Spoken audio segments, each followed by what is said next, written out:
And what's up, everybody? Welcome in. Wes Mitchell here, Chris Clark, live on a Friday afternoon. It is GC Live.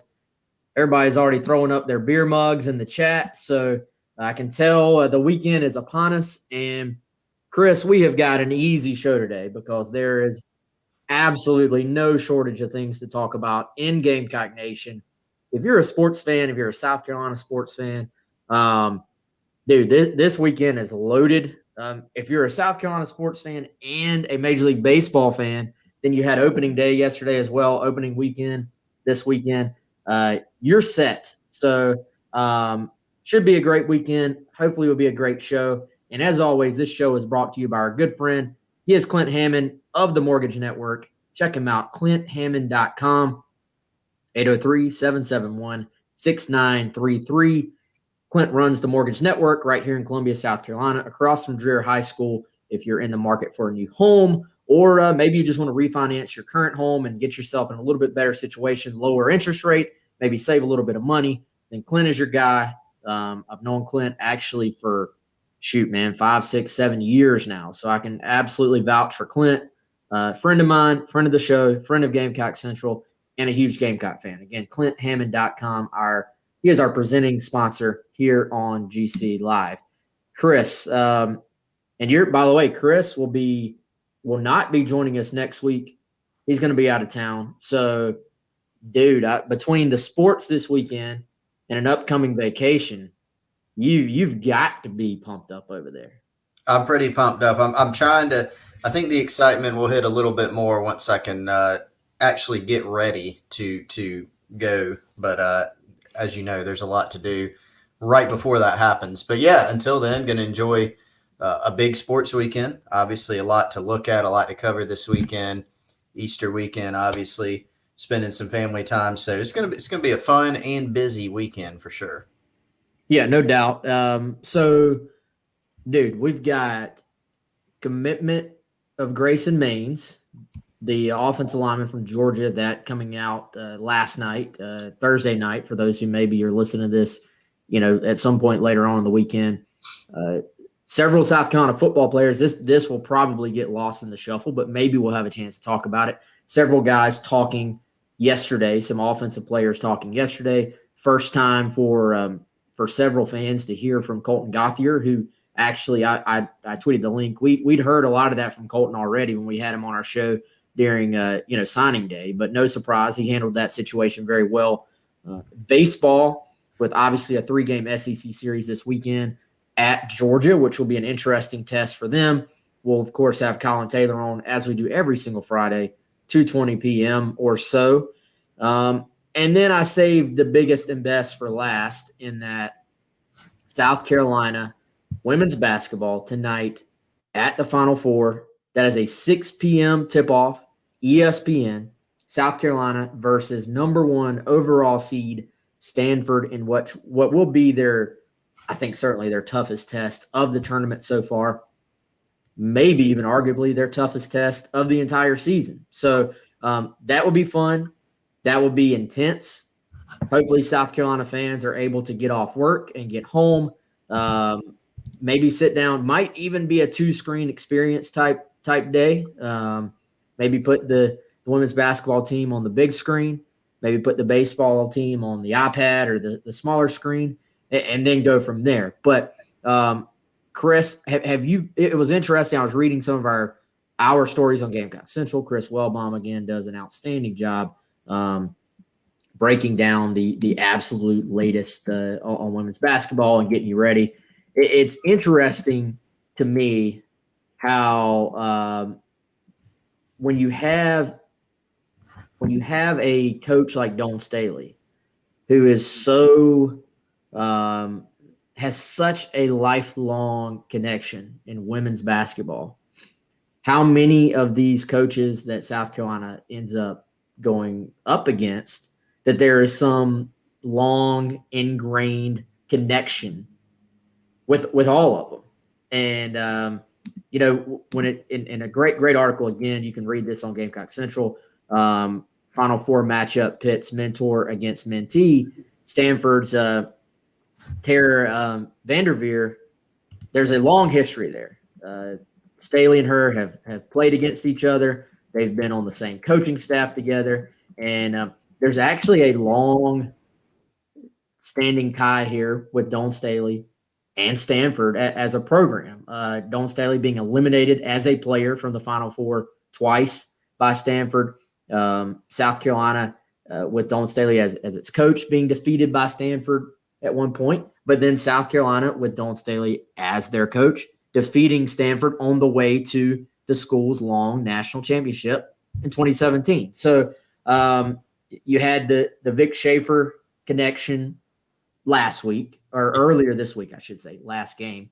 You had the connection with Georgia Tech's coach and Dawn Staley, long-standing connection there. And now you have another deep tie here. So not just a game. This is there's some threads that run underneath the actual game on the court. The thing that really stood out to me with Dawn Staley talking about Tara Vanderveer from Stanford was, and to give full credit, I actually heard the audio of it on 107.5, listening to Pearson and Preston today on my car ride. And the thing that stood out was she said that when Temple offered her the coaching job, remember, Dawn was literally playing in the WNBA when Temple offered her the head coaching job. So she did both of them at the same time, which is just wild to me.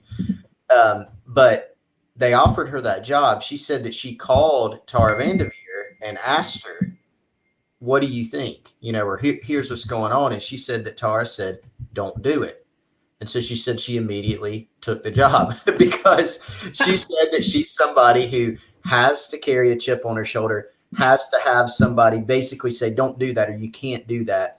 And for her, it was almost a validation to do it. And so it was just sort of interesting hearing her talk about that. But you're right. I mean, Dawn has had, obviously, there were some tough moments, going up against that program, and she's known Vanderveer for a really long time, but then we're able to get that redemption. And now here's another opportunity. And Wes, this Stanford team, I mean, people talk about, when you talk about the blue bloods of women's college basketball, South Carolina is now in that conversation, obviously. But a lot of the talk in this tournament has centered around UConn, Paige Beckers, for good reason. But this Stanford team, man, is really, really good. They're 29-2. They've won 18 straight games. Their only two losses this year, they lost an overtime game at Colorado in overtime, and then they lost a game by 4 points to UCLA, who's number 6. Oh, and by the way, they ended up beating that same UCLA team in the Pac-12 tournament championship by 20 points. So they've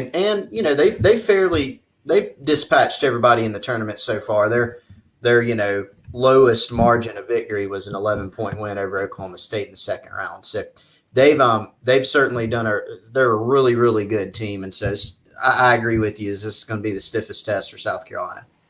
Yeah. And, I looking back on that South Carolina UConn matchup earlier, which UConn ended up winning, in OT. I left that game saying on a neutral site, like if those teams played 10 times, I kind of liked South Carolina's chances, honestly. So, that would be the only other game, at least on paper, you'd probably say, that would be the closest thing to this test, since obviously UConn is in the Final Four as well. And most people project they'll beat Arizona and be on their way to potentially meet South Carolina on Sunday. So, yeah, it's going to be a great matchup. I thought it was interesting. I was looking on ESPN just for sort of, the sort of stat breakdown. And on ESPN's preview for South Carolina and Stanford, it's produced by something called a Data Scribe, I think, which has to be, I believe, an automated story, because one of the sentences was Stanford heads into the matchup. They're scoring an average of 78.9 points per game, so 79 points a game. That's 21 points more than South Carolina gives up this season. So South Carolina defensively is only allowing 57.8 points a game. Well, the next sentence, Chris, was the Cardinal are 29-2 in games where they score 58 points. So that's every single one of their games. Right, yeah. So basically, South Carolina's defense, their average allowed.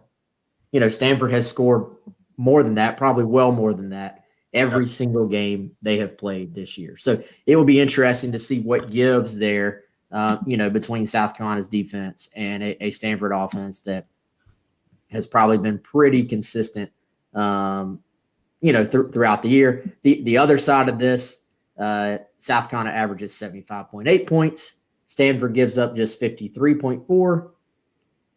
Similar situation when South Carolina reaches the 53-point mark.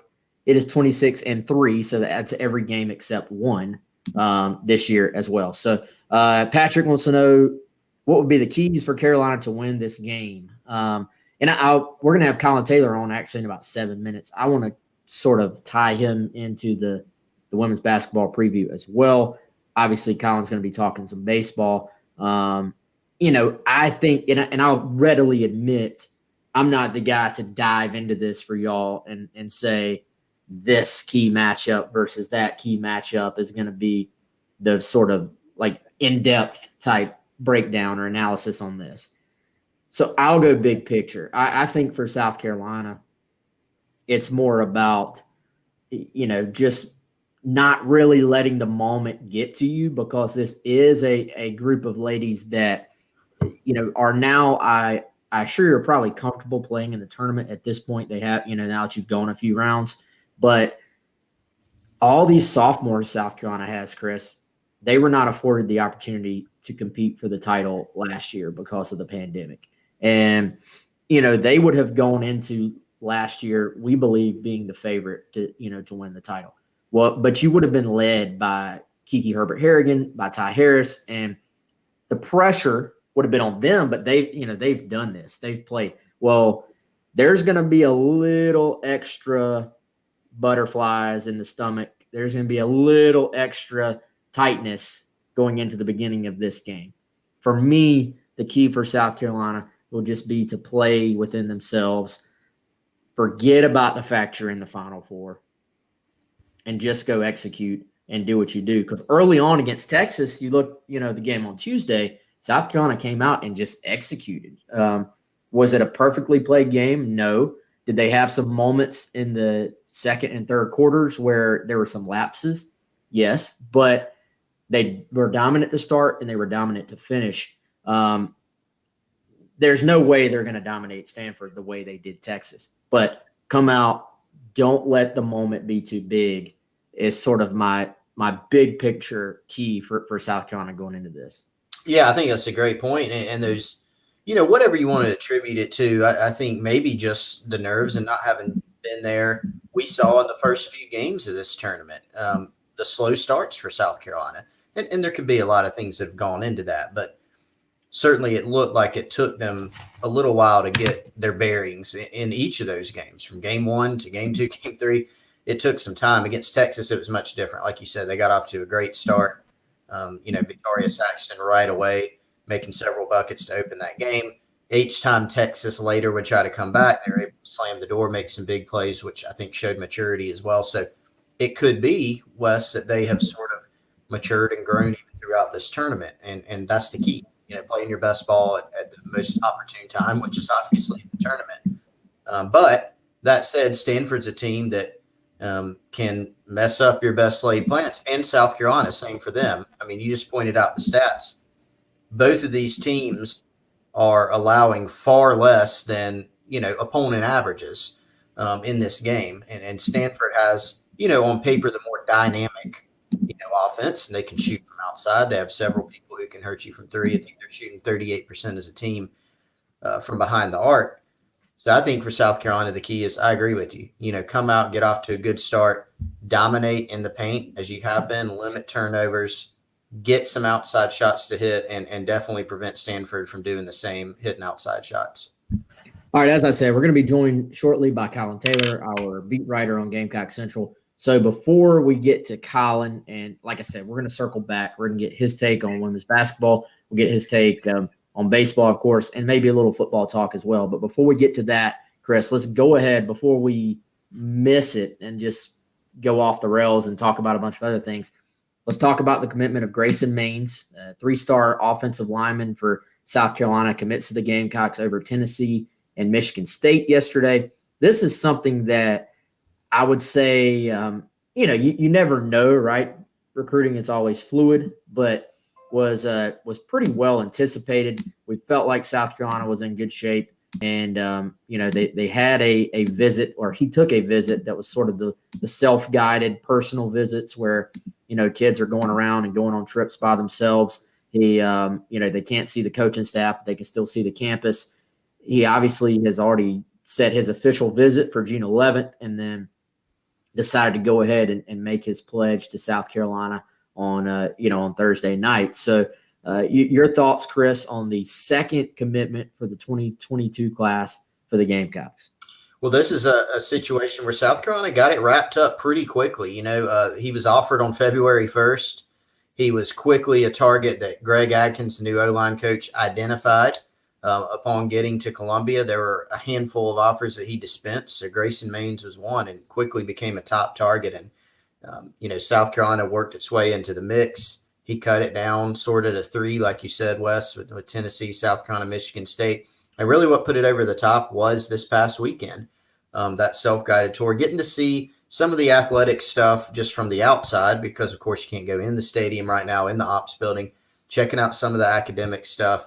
It was really comfortable with that. And so from what we heard and from some circumstantial evidence, like the fact that he said he might come back for the spring game, he scheduled an official visit, which is his only one. You got the feel and we had sort of the info that South Carolina would look to be in good shape. So he actually wrapped it up a little bit sooner than we anticipated, went ahead and popped the commitment last night. But a nice pickup for South Carolina, a guy that they seem to really like up front. And, another piece in this 2022 class. We've expected a lot more activity, this summer as far as visits and with things reopening, commitments, things of that nature. But this is a nice get during spring ball for South Carolina. Since joining the South Carolina staff, this is Greg Adkins' first commitment, and a guy obviously that he was high on and that he liked a lot. We're going to go out here to Colin Taylor here shortly. Real quick, Chris, I know you talked to Maine's coach a little bit. Give us a little quick summary, little quick scouting report on what the Gamecocks are getting. Yeah, I think the two main things that he said was that, Grayson moves real well in space. I asked him positionally where he may profile given his size, and he thought that he's fully capable of playing tackle at the next level because of those movement skills in space. But he also said, he was just described him as sort of a student of the game, a guy that, is a couple steps ahead of the opposition, really has a high football IQ and a really good kid. So that's sort of how he broke down Grayson's game. Again, the second commitment for South Carolina class of 2022 will, of course, have there's actually more on him. If you're a Gamecock Central subscriber, go check that out. Inside the commitment, Chris giving you a little breakdown, a little bit more in-depth breakdown of his game. Joined now, as promised, Colin Taylor. Colin rocking his Cubs hat today. I don't know why he'd want to wear that, but we'll leave that alone. That's for another day. We got a lot to get to, a lot to talk about. First, Colin, before we get to baseball, Chris and I were talking a little bit about this women's basketball matchup. Final Four tonight, South Carolina, Stanford, arguably the Gamecocks' toughest test of the year so far, and it should be a good game. I know South Carolina's going to back down from no one. They are a little bit of an underdog right now if you look at the Vegas lines. But somebody was asking us, Colin, so I'll ask you, what are your keys for South Carolina tonight in this matchup with Stanford? Well, first of all, I'd like to say the Cubs and Braves have the same number of wins after one game. So a grand total of 0 combined, is that right? Combined wins. 0. They have as many wins as we do combined between us. So, from the women's basketball perspective, they're going to have to stop Stanford from shooting threes. Bree Beal is we have a story up Chris Walbaum does right now about her being the glue girl, and I agree that if she can come out and play the defense that she's capable of playing, and they do what they did to Texas, where they hold them scoreless in the first quarter, in the last quarter, and then 7 points in the first quarter, you have a good chance to win. Gamecocks have been really good defensively over stretches this season, so I think if they continue to do that, and they have the post players to compete with really anybody in the country, with Leah Boston and Letitia Amahir. I think that's how you say her name. They have a chance to compete with really anybody. And if you get good guard play from Destiny Henderson and Zaya Cook and Littleton, then that South Carolina has a really good chance of winning. I think it's going to be a great game of two teams that know what they're about, know their identities, and want to impose their will on the other teams.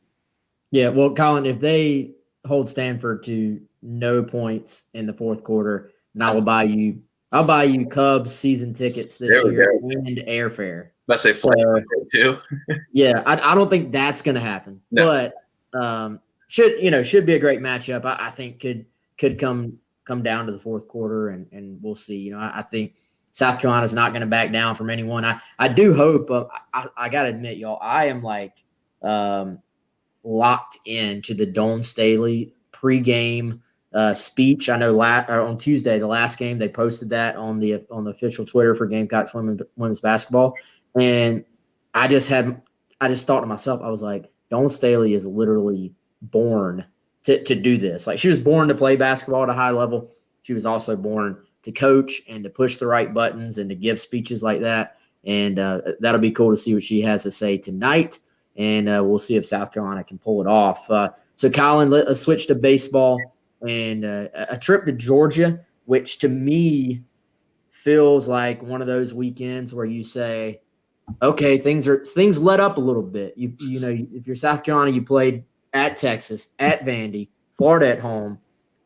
But in this case, if you're South Carolina, if you let up at all, then you end up coming back to Columbia basically having lost 2 of 3, I feel like, because on paper, yes, not quite as talented as the team South Carolina has faced. In reality, still very capable of beating you.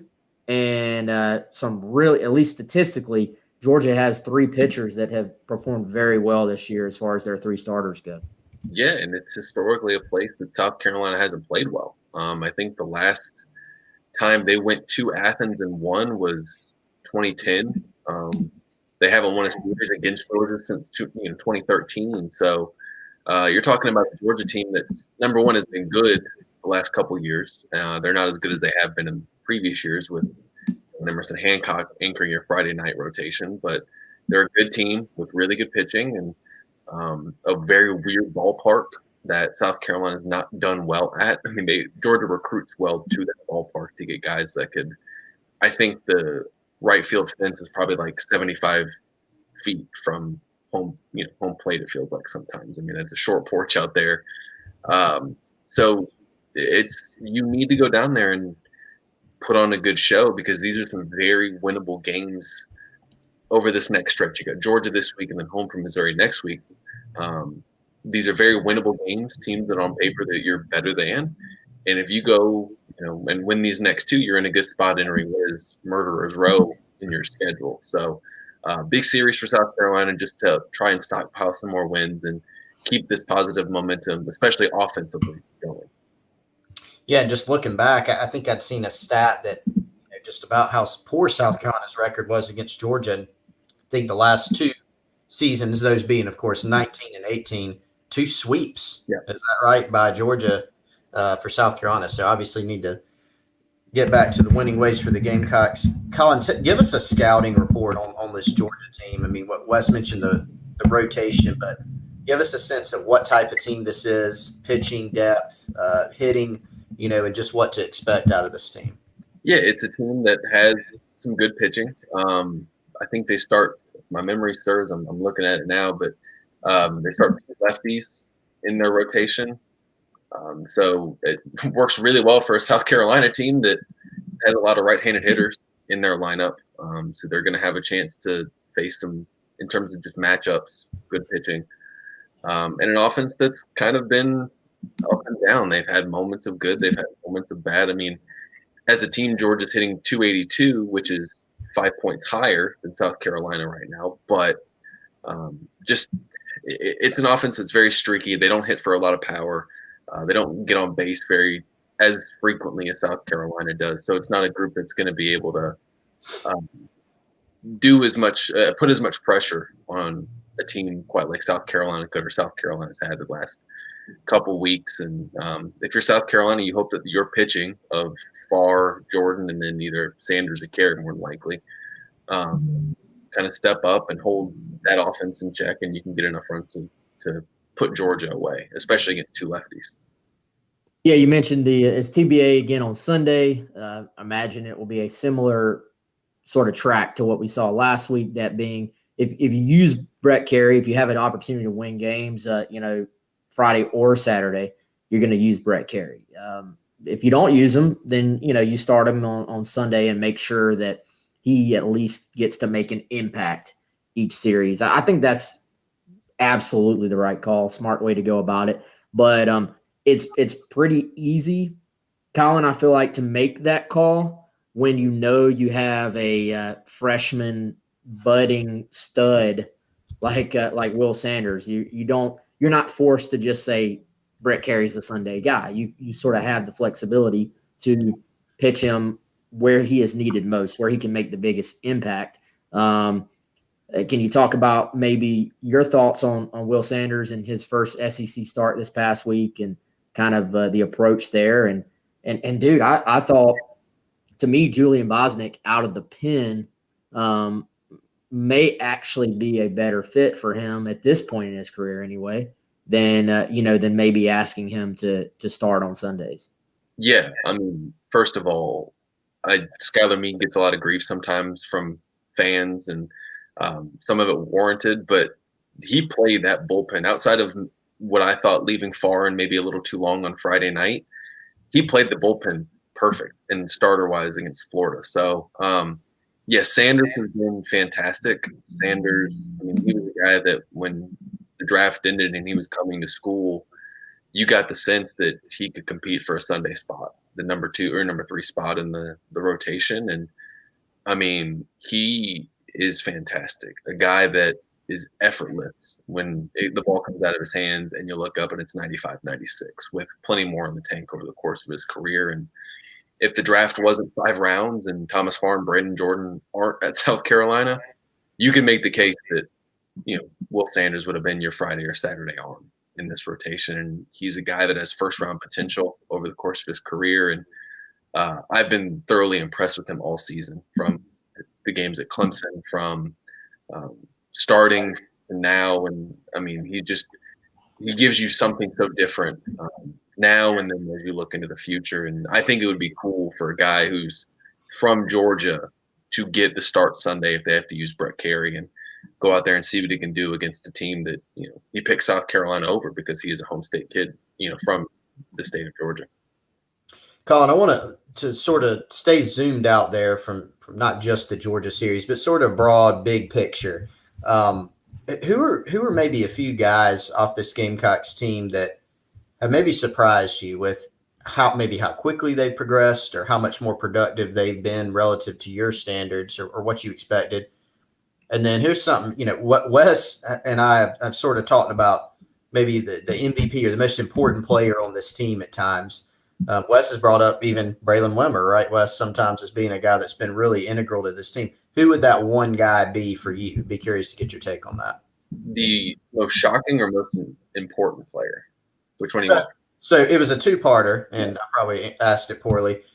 A few guys that have surprised you, who have maybe stepped up relative to your expectations. And then the second part is the one guy who you'd say is maybe the MVP of this team so far. Yeah.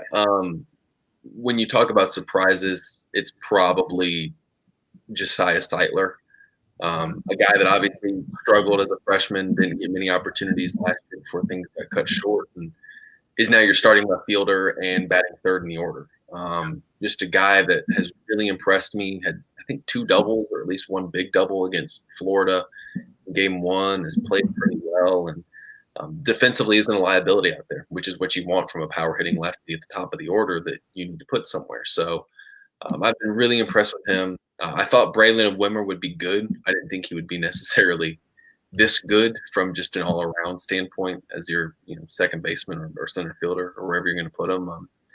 From the pitching side of things, Jack Mahoney has been fantastic, and I didn't necessarily think he'd be as high leverage a guy as he's been so far. Obviously had his struggles in the fall and some in the spring, but has been great. And then if you're talking about most important player, I mean, I see Colin Burgess down there, and he's one of them. But Brady Allen is – I give Brady a lot of credit because he is someone, number one, weird and hilarious human being. But he just sets the table. When he's on and getting on base and hitting for power, the offense just kind of follows after that. And you saw that on Sunday against Florida, and you saw that Tuesday against Gardner-Webb. And when he's doing well, I mean, he started things Sunday against Vanderbilt with that home run. So when I think that when he's playing well, the offense tends to follow. And then from a MVP of the pitching staff, I'd probably say Andy Peters. Outside of the starters who are obviously really good, but Peters has been your swing man who's done a lot of different and great things through these first couple weeks. Your Brady Allen pick's too biased. You just picked him because he gassed up my ego last week, and so I have to pick him. Yeah. We should have had that. Honestly, the producer of this show sucks. Drops the ball. The producer of this show is very overpaid and is awful because we should have led off Colin's segment with that video of Brady Allen, who Brady Allen is one of those guys, man. The more I've actually paid attention, some of the stuff he comes up with kind of almost scares me. Like his brain just, I think he processes things differently. Like he comes up with things. Yeah. The rest of us do not. But Colin, I do have to ask, man. So I don't know how many baseball games you've covered since you started covering South Carolina baseball officially, but I know it's a lot. So in-person catches that you've witnessed, where does the Brady Allen catch against Florida, degree of difficulty, the addition of the context of what it meant within the game as well, where does it ride? Where does it sit? It's, recency bias here, but it's up there. It's if it's not the best catch I've ever seen, it's up there, the top 5. The one Saturday into the game where he was running backwards and leaped and just stuck his glove out and came up with it was just as impressive too. So, I'd say it's up there. And Brady's been a fantastic center fielder, and I'm trying to gas up his ego now a little bit too after he complimented me the other day. Yeah. Well, I doubt he's listening to our show, but if he is going to like what he's hearing.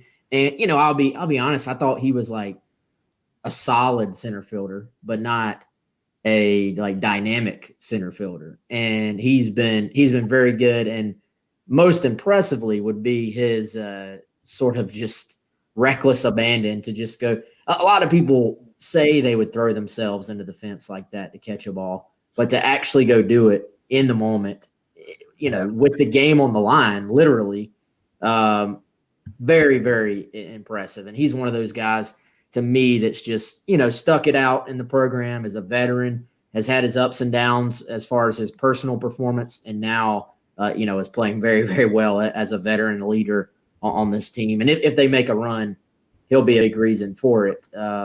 So, sorry, Chris, I guess it's your turn to talk again.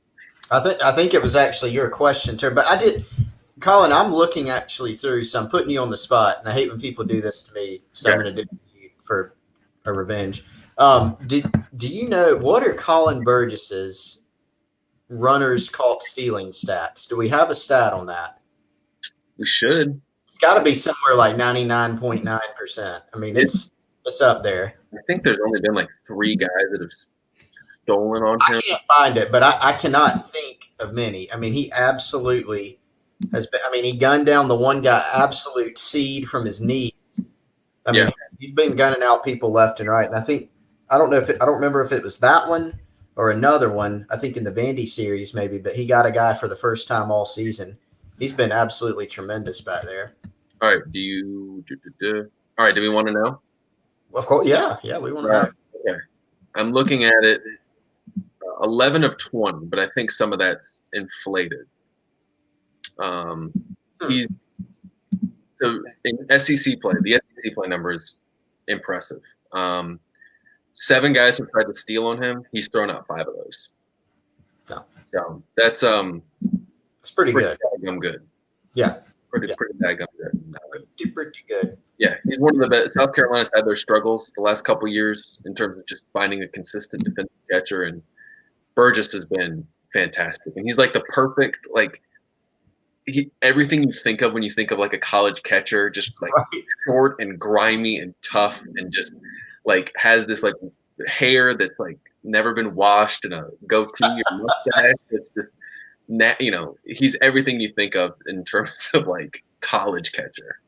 Yeah, he's a dirtbag. Like, yeah, he's like in a completely complimentary way. Yeah, I didn't mean anything negative about what I just said about it. It's like the perfect college catcher for what Colin Burgess is.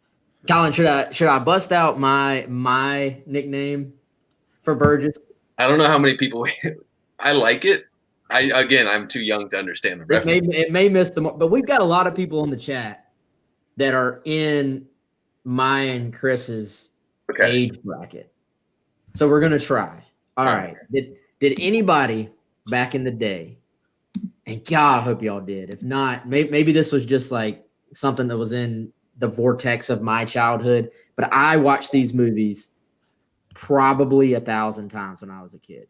Chris, did you watch the Three Ninjas movies when you were a kid?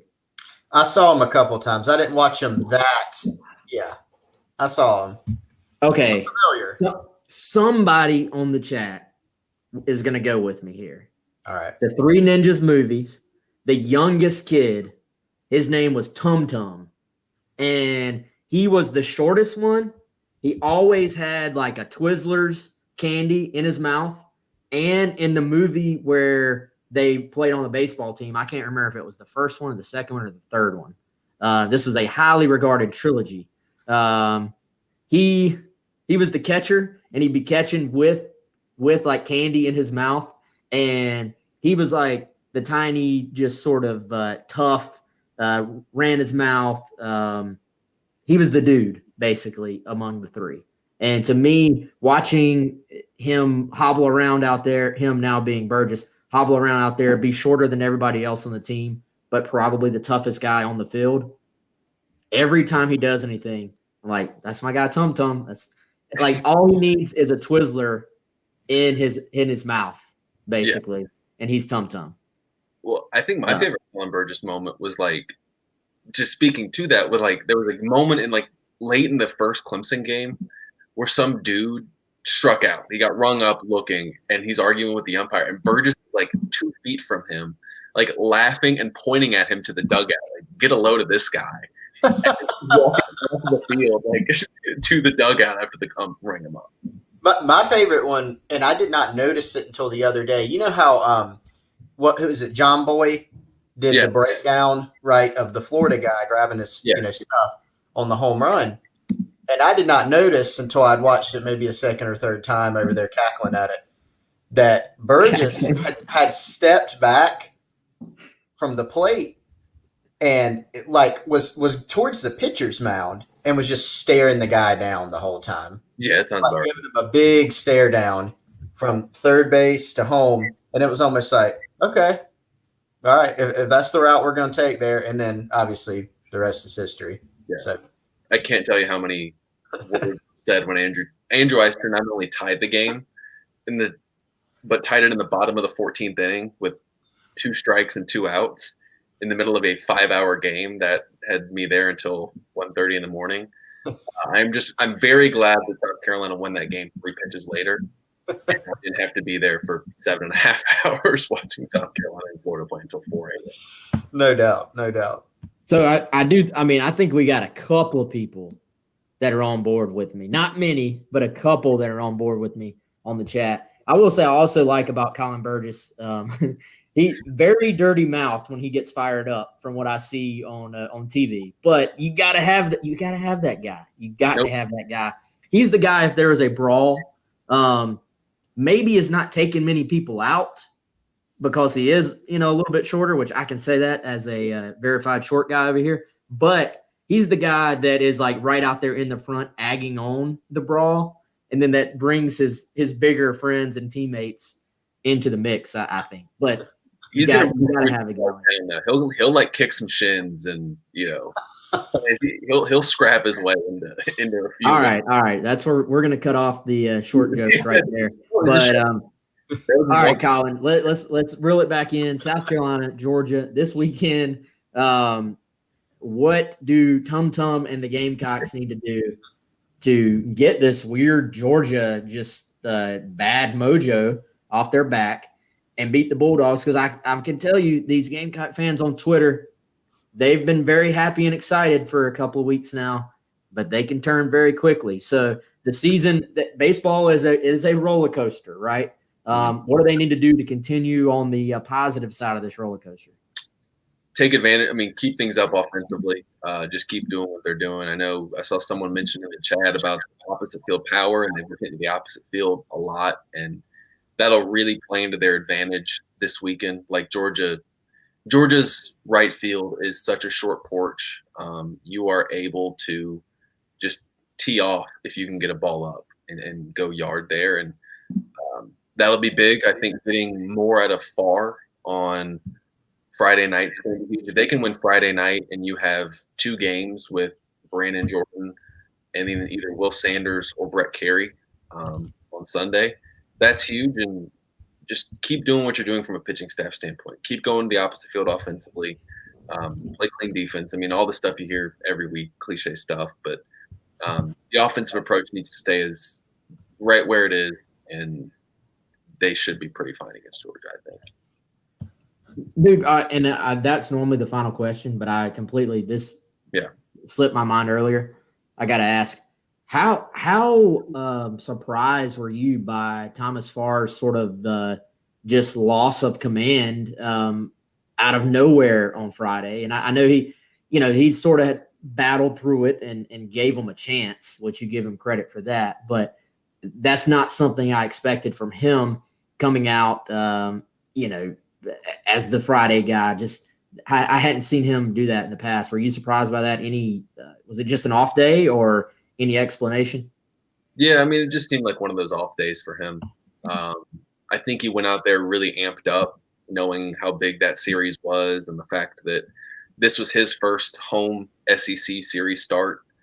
And he's an emotional guy to begin with. And I think that emotion spilled over to the first inning, and just you're not able to recover after that when you throw a 31, 32 pitch first.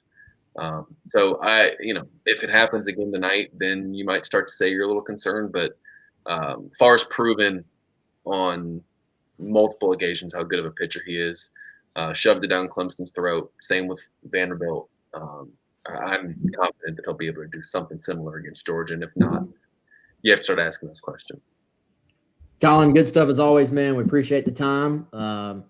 Hopefully your Cubs can win a game this weekend, and hopefully my Braves can as well, man. We appreciate it. We'll talk to you soon, okay? Appreciate it, guys. Later, all right, Colin Taylor, good stuff. As always, don't judge him by the fact he's a Cubs fan. You can judge him by the fact that he does a great job covering all South Carolina athletics on Gamecock Central. So good stuff from Colin. Enjoyed that as always. Final 5 or 10 minutes here of the show. You can throw some Friday questions at us if you want. Otherwise, we're going to roll on out of here and get ready for the weekend. Chris, any big takeaways for you from the football media availability on, I guess that was Thursday now, offensive players talking? My takeaway was just we continue to learn a little bit more and more about this offense, and the fact that, I tell you, a phrase that just kept coming up was pro style. They kept saying, hey, this is a pro style offense. They're going to huddle at times. Now, I do think that this is an offense that is going to continue to be very multiple. I think they'll do a lot of different things, man. But they kept saying those words, pro style offense, which leads me to believe we're getting a little more maybe of that Joe Brady Panthers, NFL, type influence here, then maybe even a little more of that than maybe people anticipated at the beginning. Yeah, and it's so interesting because that was, remember, Wes, before the spring, I think that was one of our like biggest questions to answer is just what is this offense going to look like? Now, we still haven't put our eyes on it. We've had still one opportunity to see some practice. We'll see a lot more, I think, this preseason, but that's way later in the year. Have a few other opportunities this spring, and maybe we'll get some glimpses of, things like formations or plays. But now, just based on, what we've heard from some players, what we've heard from other people that we talked to sort of behind the scenes, is that, yeah, there are a lot of different concepts sort of being pulled from. And really, when you think about the pro style offense nowadays, I think it's defined a little bit differently than it used to be. Like sometimes you used to think of a college offense as being this one type of system, pro style being this other type of system. Nowadays, the really good teams, the really good offensive minds at the pro level, for instance, they are going to be mixing in a lot of different concepts from different places. They're going to pull from college. They're going to pull from old playbooks. They're going to mix in a lot of different things. And so one thing that we've heard, Wes, we were talking about this the other day on the phone, is, they've studied a lot of NFL teams South Carolina has. So, yeah, there's Oklahoma stuff being pulled. Marcus Satterfield even talked about that. Obviously, there's a connection with Joe Brady, who's one of the bright young minds, proven production in the game. There's going to be some stuff from him because Marcus Satterfield worked from him. But there's a lot of other NFL teams that South Carolina studied and looping in some of those concepts as well. And they've made no bones about the fact that they've thrown a lot at the players. So it seems like there's going to be, some multiplicity of this offense and a lot of different things to loop in. Got a great question coming up from Greg here that we're going to get at. I want to get a little bit more football first, and then we'll sort of finish it off. It is Anything Goes Friday, so free-for-all Friday, I should say. We just had so much other, type of things to talk about. But I would say based on, and it's been 3 practices. And I know I even noticed this on our message board, Chris. People were asking, like, hey, what's going on in practice? Well, South Carolina actually has they haven't taken the week off. That's not completely accurate. But they've dialed back as far as the schedule goes, the actual practices that were scheduled for this week in order to get guys, back healthy, or guys maybe that were in protocol, or whatever the reason is. They know it is very important to get these reps, and they've had too many guys just banged up or in protocol or just sort of having to sit out for whatever reason. I'm saying that very broadly. We don't know why certain guys are out or not out, but getting reps for guys is very important, obviously. So nothing has really happened this week that's new on the field, comparatively to maybe the week before, 3 practices in. But I think just based on comments, stock up Luke Doty. And it sounds like stock up Colton Gothier. I think he has impressed people with how quickly, he has picked up this offense and been able to process picking it up into physically doing it on the field, and I think it was kind of funny listening to Colton talk to the greater media for the first time, how many little notes and comments and nuggets went back to the things he was saying when we talked to him, on National Signing Day. And the fact that the kid has had 4 different offenses, 4 different schemes, 4 different coaches that he played in at high school. That is not a recipe for, developing within a scheme or developing as a quarterback in general. So I think to have Satterfield there, a guy that I do think will solidly be at South Carolina for some time, certainly if the offense performs well, that's going to be a positive for a guy like Colton Gothier.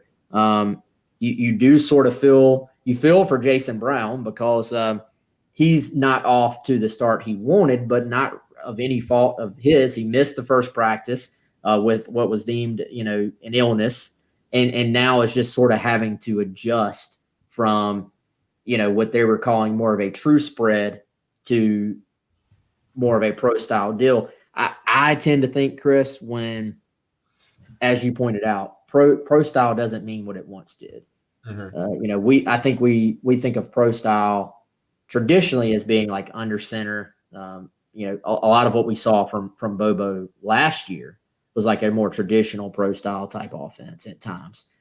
I tend to think pro style in this sense, you're still spread out, but as they specifically said, you're going to huddle. A lot of sort of the college spread stuff. You're not huddling. Lots of times there's a faster tempo involved, maybe more RPOs, maybe a little more simplified. Whereas in 2021, I think of pro style being you're still spread out, but there's a little more complexity to the route concepts that you're running. There's a little bit more complexity to the reads. There's a little more depth a lot of times to your passing game, as far as what you're doing on that side of the ball. I'm sure RPOs will still be part of it. I'm sure if Luke Doty's the quarterback, the QB run game will be a part of it. But I think right now, as Satterfield said, they're focusing on the harder part, which is developing the rhythm and the reads and the footwork and all this that's involved in this passing game.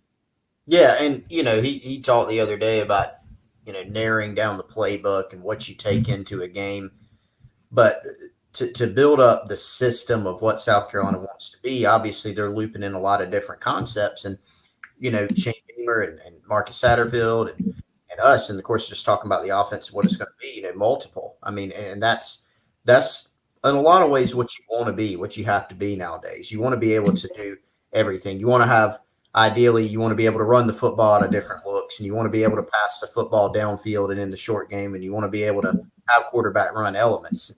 This coaching staff is still going to have to feel its way through. That's what they're doing right now. A few practices into spring, feeling their way through what these players can do best. But you're going to have a baseline of, what you want to bring. And the coaching staff, from our understanding, Wes, still, looking at a lot of different film on a lot of different teams who have had proven success on offense. And obviously Marcus Satterfield during his career has had some proven success as an OC as well, running different types of offenses based on where he's been. He's had success and experience in different types of offenses as well. Yeah, and I will say, I'll be completely honest, the Satterfield hire was the one that I knew the least about as far as being a little more wait and see when the hire was announced. I will also say this, though, internally, the more I have heard from people who have been around him, from people who are in the building, from people who know about him more than just the press conference settings, they've been very impressed. I think passion was a word that one of the QBs mentioned, or one of the guys mentioned. His passion, his love for football, but also just his knowledge of the game. This is a guy that eats, sleeps, drinks football, and has done a really good job of teaching it to the kids. I think the open door policy they talk about on offense, the kids just being around the offensive staff all the time, has to be considered a positive for South Carolina moving forward. And, I've gone from more wait and see to more like, okay, this will be interesting to see, and kind of excited just to see what the scheme ends up looking like once they start paring down all these elements and trying to figure out what they absolutely do best. As I said, let's go back. Greg S. Dropping the 5 spot to us. Appreciate that, Greg. He wants to know, and he's a 2015 grad. I wish I was still your age, Greg. He makes it to South Carolina every so often. He's coming down from Mizzou. What's a hole-in-the-wall, under-the-radar place to eat in Columbia now? I will sit here and talk food with y'all all day, every day. Yep. Now, I don't know, Greg, I don't know if I can think of a new place for you. It was everywhere I can tell you is probably already here. I'll say true hole-in-the-wall, the hole-in-the-wall for me in Columbia would probably have to be the Wig. Yep. And the Wig has reopened now because they're literally like in a basement. So COVID was tough on them, I think, as far as having to the protocols there, and that's not a good place during a pandemic. But I think if you haven't been to the Wig, go to the Wig, get one of their burgers. They're really good. I've been on this place here recently, Chris, over on my side of town. I'm on the Fort Jackson side of town, called Tacos Nayari. It's on Percival Road. little bit of a hole in the wall taco place that is I've been wanting to go outstanding. there so bad. I drove by it. You know how you drive by a place and you know it's good just by looking at it? Yes. I saw that place and I immediately cataloged it in my brain. And I've been trying. You need to check it out. It is good. And I'll throw one more at Soda City, which, by the way, if you're going to be here on the weekend, go to Soda City. It's every Saturday morning into the early afternoon now, and they have street vendors out there.